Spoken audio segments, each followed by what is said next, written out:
Good evening, everybody. We've got here a 1v1 African clearing, one of my favorite maps in the game right now. Of course, with that nomad start, and just an interesting map with the shorefish, the hunt, the trees all over the place, and it is going to be a good one. So we've got in the purple, playing as the Turks, Vinchester, and then his enemy just right next to him.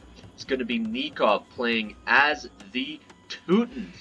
Now, of course, being this close, I do give the advantage to Nicov just because he is already at a protected wood line, but with some early aggression, the Turk player could really do quite a bit of damage. There's lots of food around his starting town center, and both will be looking to go up fairly quick. When we look at the fog of war, they can see with the treaties in place, you can see the outline of where the town center is being built, of course, for any nomad start.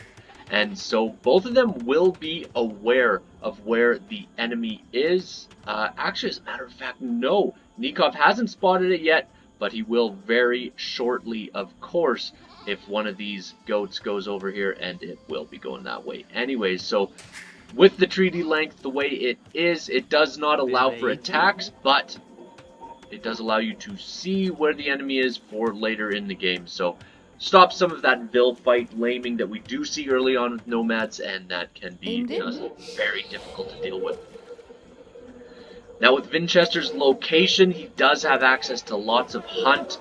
He's got goats all over the place. The wood line's a little bit further away, but really it's basically a standard woodline start, as he's sending villagers out, collecting up whatever goats he can, and gonna build houses, gonna build lumber camp out there. Yeah. Meanwhile, we do have Nicov just collecting up shorefish, really stocking up as much as possible, and he's gonna go forward to the side of the map where we do have trees that line the entire outside of the map, and he's going to drop that lumber camp right there, and that should make it work a little bit better for him, as he won't be running out of wood lines like Vinch might be. And good little block by the goat there, protects that villager. I mean, you got 100 HP basically, or 100% HP basically by the time you reach your town center. Town center fires and it's done. Just so much easier nowadays with the players being able to call in those hunt that much quicker. The treaty is almost over, but we don't see any early aggression from either one of the players. Of course, it is one of those situations where town center is going to protect for the most part, and some quick little walls, so militia not quite as effective to drush in this map, but could still be useful. Vinchester, though, with a big advantage, so same villager count, slightly ahead when it comes to villagers, and neither of these players with loom yet. So we'll see if they do decide to go for that prior to going up to the next stage. Of course, loom is one of those things that does take up quite a bit of time if you're not playing as the Goths. And so it could be something that they're looking to wait for a little bit longer. Second elephant coming in for Vinchester, as the first one we did see already get brought in for Nicov, and he's going to pull in his second shortly. So this map just so full of food. With the nomad start, just such a great map. Exploring around, taking a look at what's around, seeing what goats you can pick up, seeing what gold, stones you can access, wood lines, anything like that. As this villager might have got stuck or something, almost loses that villager. That is the risk, of course, not having loom, but is not going to be too much of a disaster. I mean, these are pros after all. They can block with goats, they can run, they can quick wall, they can de-aggro fairly easily. One thing that Vinch has not done is collected much of the shorefish next to his town center. As you can see here, Nicov has been consistently collecting this, and that means that he's already onto the other side, and he will run out of shorefish next to his town center much faster than Vinchester will. So is that an advantage later on in the game, presuming scouts come out? We'll have to see. Loom now coming in for Nicov, but big change up look at the size of the scouting for both of these players. Just so much scouting for Vinchester, and that's giving him a huge boost when it comes to his overall points. And then, of course, he did go up with one extra villager to the next stage, and that is because he chose not to go for Loom. So we'll see if that's an advantage or a disadvantage further on. It's always great to have that extra villager collecting up food for you, or collecting wood, or whatever it might be. But once you start to spread out in the map, having Loom is going to be very important. So Loom is going to come in as soon as the feudal age is hit. We do see a barracks going down for the Turk player. No barracks as of yet for Nicov. So both will hit the feudal age at pretty much the same time. I'm assuming there will be a barracks up after that house. And yes, that is a barracks with 2 villagers. So we will see both of these players going for feudal age aggression. Of course, with this quick uptime 17-18 pop, that's without a scout. Definitely going to see that coming into play as the 3rd elephant is brought underneath the town center. Both players up to the next age, and Vinchester a little bit slower with his first military building. He's going with an archery range. Nicov going with the scout start. So we will see archers coming out for Vinchester and scouts coming up for Nicov. So there are advantages and disadvantages to both of these. Of course, with the scouts, main advantage is speed. You're going to get scouts out quick. You're going to be able to run circles around the enemy, and you're going to be able to hit different places of the economy. The disadvantage with scouts, of course, is walking right in front here. Those spearmen can completely destroy a scout army. And so that will give enough time for the archers to mass up, as the first scout is already out. He sees the archery range. He sees the barracks. He's already aware that this spearman is going to be looping around and attacking. So he puts a spearman in of his own. But of course, spearman countered by the archers. So both of these players with a counter, both of these players with a strong attack, as 2 scouts now out for Nicov. And he's going to need to hit a wood line, but spearman already on the way. As this spearman will just run away, distract, and that will allow for Nicov to finish off that wall. Now these scouts will be able to hit the pond, and if they hit the pond, they might be able to make a hit, but he's getting attacked at the same time. This one villager is getting hit, and having to run away as Nicov. So just delaying right now, not actually causing any deaths. Both players on 24 villagers, so that is even. Both players do have Loom in now. It's going to come down to military counts, as the blacksmith is coming up, and skirmishers are coming out in defense for Nicov. So his scouts not as valuable as he was hoping they would be. He gets a few shots, but ooh, that scout able to get just a couple hits, but look at the damage done. Down to 6 HP for those scouts, as we see skirmishers coming out in defense for the Teuton player. And a couple free hits from the town center. That's always a good thing. He is walled in. That's the nice thing about where his map is. He can wall easily, as these scouts are just going to delay for a little bit. 2 skirmishers, not quite enough to fully clean up this mess. But now that Fletching's in, he's going to try to engage. He's going to be able to take out this archer before any reaction comes out. And 3 skirmishers might be enough with the right micro. Of course, wanting to pick off the archers first, because the archers are going to be doing more damage against the villagers. And the spearmen having to run back with the archers. More archers coming forward.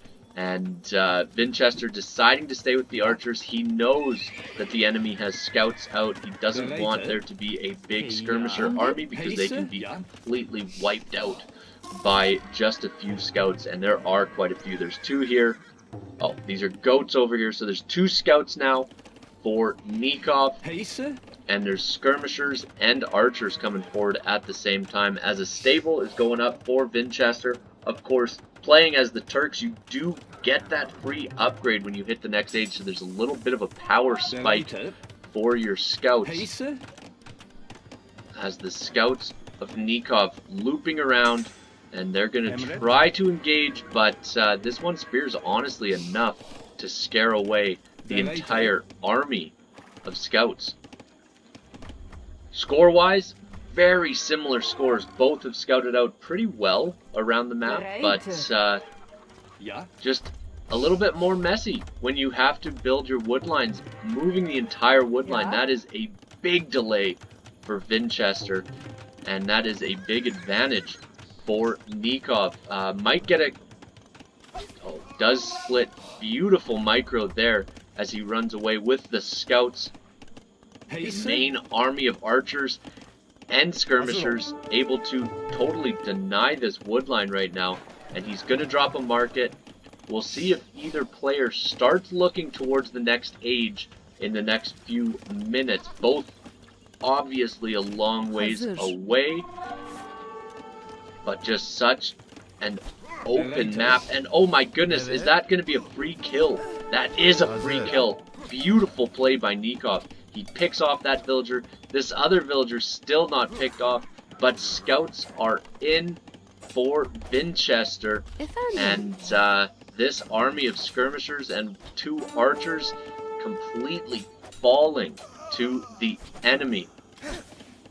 Militarily, Vinchester has a big advantage, and Nicov tries to get some value. He does pick off one of those archers, does weaken a couple others, but definitely going to hand it to the Turk player for defending properly. The one disadvantage he does have, though, villager lead in favor of Nicov. But, of course, when we look at Nicov himself, he is still on Dark Age upgrades. He doesn't have wheelbarrow in yet, so he is not being as efficient with his food income, wood income, gold income, but he's on the way up to Castle Age, so he doesn't really care at this point in time. As his army's looping around on this side, he knows how open the enemy is, so gonna try and get some sort of hit. He's still making archers, so we will definitely see more archers coming out to negate the enemy, but both players on their way up to the next stage. Big invasion here as one villager down, we got some spearmen down, and just lots of villager delays. So once we see a couple of knights coming out for Nicov, he will be able to engage against these feudal age armies for a brief amount of time, but once the upgrades come in, i.e. the automatic light cavalry upgrade, it'll be a much more difficult engagement to fight, as both of these players gonna want to get any sort of advantage they can, and we see immediately defense and 3 knights coming out. We got 3 knight production, and Vinch knows he needs to engage now because he knows that there's knights coming out any second now. And so once 3 knights comes out, that's going to be a big advantage for Nicov, but it only would have been an advantage if he had an army still to help them. So now he's got these 3 knights and some sparse army around the map of a couple of archers, but not quite enough, as this knight is going to get taken out for free. Great play by Vinch. He gets that upgrade for light cavalry, and this knight will likely be fully taken out. Just going to try and engage as much as possible. Now Nicov does have the villager lead. We'll see if they decide to expand their economies. Very, very tight economy here, but only a few gold piles left. He might need to expand a bit more, and I would love to see Vinch drop a town center, but he's going to go for a castle. Of course, playing as the Turks, Janissary is such a strong castle age unit, these knights really caught out and not going to want to engage, fighting underneath this castle. As soon as this castle is built, it will take them out, but can he do the damage before the castle is put together? He does take out a lot of the army, but he loses almost everything in response. So, both players losing out quite a big amount of army as we see more knights coming forward, a monastery forward as well. Not sure about the monastery move, that might be just collecting up some relics. But I'd love to see an expansion of the economy with more town centers. Of course, having this castle is going to solidify this side of Vinchester's base as the knights are running around, taking out what they can. It's going to be hard to engage against the Janissaries, though, because they're going to be able to hide right underneath that castle as villagers are falling for Vinchester. It's a 10 villager lead for Nicov, and Vinchester needs to press his military advantage now. He is dropping a second town center, so he will be beating Nicov to that second town center, and that is a good location. That just solidifies a whole other area of the map. But will it get spotted by these knights? I mean, just 2 knights, is that going to be enough? And it doesn't get spotted. Oh, and it does actually get spotted. Gonna take out 1 villager, but not quite fast enough to engage against the other 2. Good quick walls for Vinchester. That might be a game saver,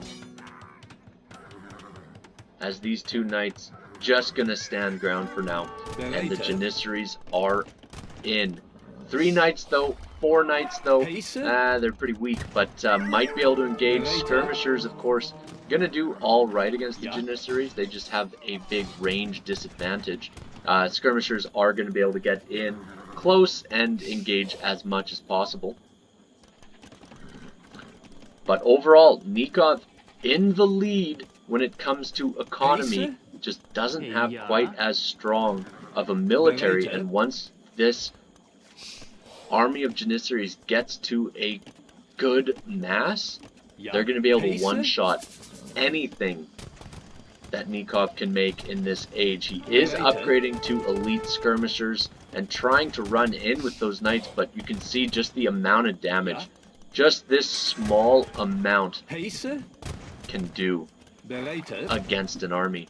The skirmishers, once elite comes in, will be much better prepared to engage, and of course wanting to use knights against those light cavalry, but the skirmishers caught out.